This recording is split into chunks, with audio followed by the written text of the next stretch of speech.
Hello my dears, this is Sarah from SheHoldSdearly.com. I am back. We are going to finish this mantle.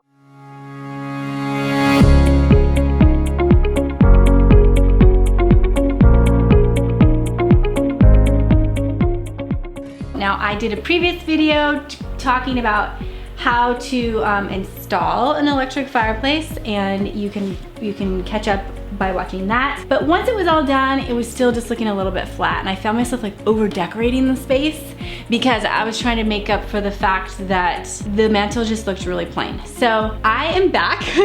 Take two. Let's see if I can dress this up a little bit.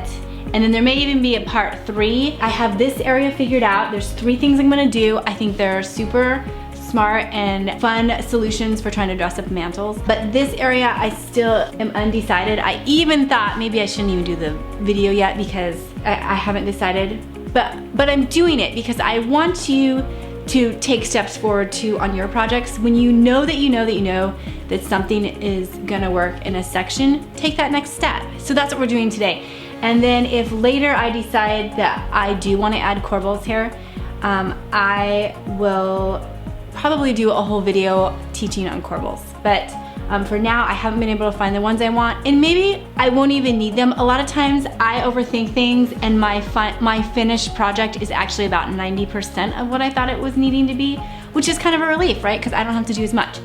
Yeah. Okay, so here's the 3 things that we're gonna use today to deal with from here down on the mantle. And some of these may not work if you have a true fireplace.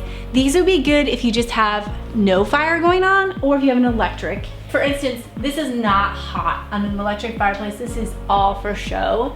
There's only heat coming out right here. There's a little heater.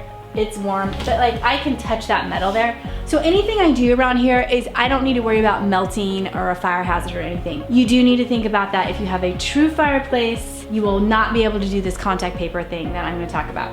Okay, so the first thing I wanna do is I want to make this a little bit more elegant. I wanna dial this up by adding in some marble. This stuff is about $7 a roll. I get it on Amazon, and it's faux marble contact paper. So really low commitment. That's the way you wanna go if you're a DIY decorator and you're just constantly changing things up. You don't wanna put out thousands of dollars on projects unless you're talking about a whole room maybe. Giving yourself a way to redo things is not a bad idea. So this marble contact paper, now here's the thing that I wanna say about this. They're not all created equal. I actually bought 3 of these ones, 3 different kinds, and kept trying to figure out, do I really care? Like this, I mean, you can see that this is actually has a very gray undertone, especially compared to the white. And I kept comparing it to my true marble pieces that I have, and I was like, yeah, it just looks almost blue, definitely gray, and is not giving me that true marble look. So I ended up finding one. I'm gonna link this for you so you don't have to order it 4 times trying to get the right color. This is the contact paper that I love. That undertone is truly white. I'm gonna cut probably, I don't know, 3 or 4 inch strips. I'm gonna stick them down. No big deal. If I decide in 3 years that we're gonna go another direction, I can peel it off. So that is number 1. That's the number 1 thing we're gonna change.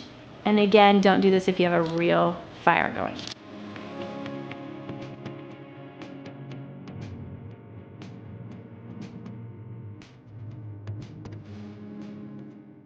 You want to open about 1 inch of the full edge on the end of your contact paper, and just put that in place. Don't peel the whole thing off. Oh, you will cry.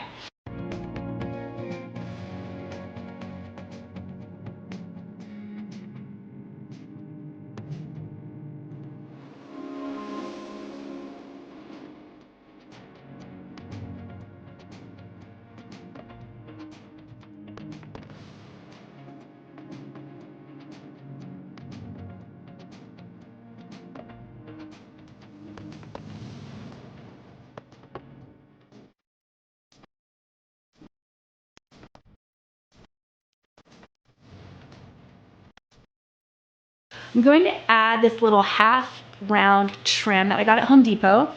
It is just over $2 for this whole, I think this is 4 feet. So really cheap and really good bang for your buck.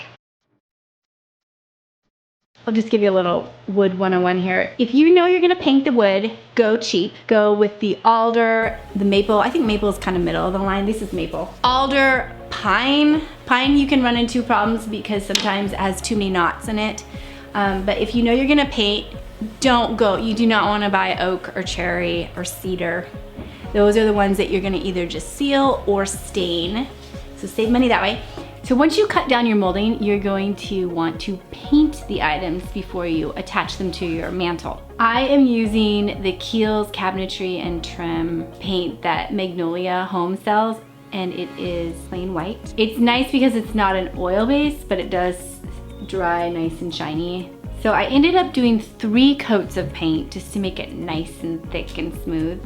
Start by installing your little half round trim, and it's almost like you've got to put it on all at once to make sure everything lines up. You can't just put one and then try and hope that it all ends up fitting exactly right. You kind of need to get it all up in place, and to do that, I think it's best to tape it in place. So you want to get your corners completely matching. And then we had a level, but I knew that my contact paper was like swinging out a little bit as I was putting it on. So we used the level to kind of give us an idea of how to get everything straight.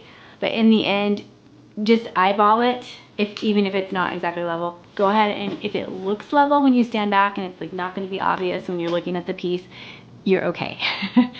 But you do need to get those corners exactly fitted together. Okay, once you got them the way you want them, you need to take a pen nailer, and I'm using the Porter Cable pen nailer with 23 gauge pens. And we kind of tried to shoot like from underneath, so it was a little bit hidden. These are also called half round, but they're balusters. Pretty hefty. I feel like they're about $70 each. And these are made to go on the face of a kitchen island. So think outside of the box. If you see molding that you like take a picture with your phone, pin it on Pinterest. If you like it, you can use it in different ways. This is going on our fireplace. So it's a little bit tall. I've got 2 of these. These are maple. And we're gonna trim it down. It fits really nicely in this space here. We're gonna cut off, I don't know, 2.5 inches and just slide it back in there, and then paint all of our trim white. So let's get started.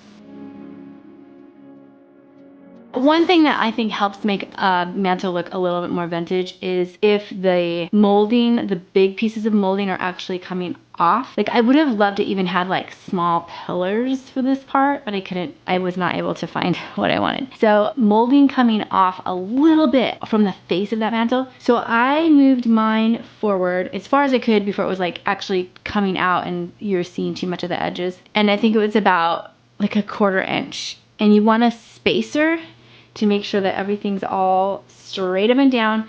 For me, I ended up just grabbing a scrap piece of foam board and slid it in the back, and then it was just even from top to bottom. The space was exactly even. Then we took a finish nailer. Oh, and we're also using an air compressor too for both the pin nailer and the finish nailer. We shot the nails from the top down into the top of the balusters, and then from the bottom, we angled them down like this. Now, we're almost done.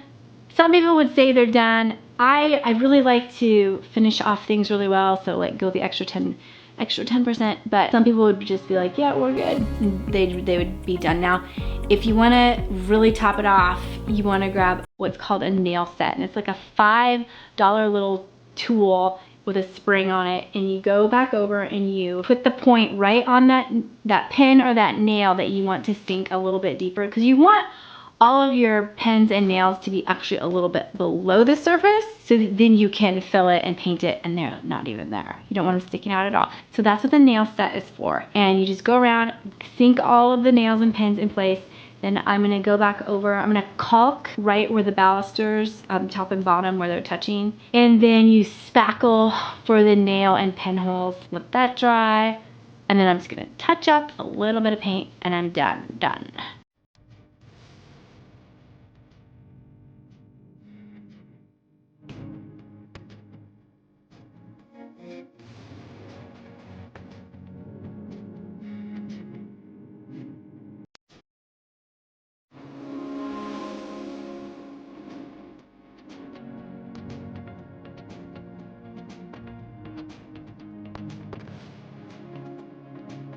All right, so we are done for now. And I hope that you got some good ideas and you feel like, oh, I could dress up my mantle too.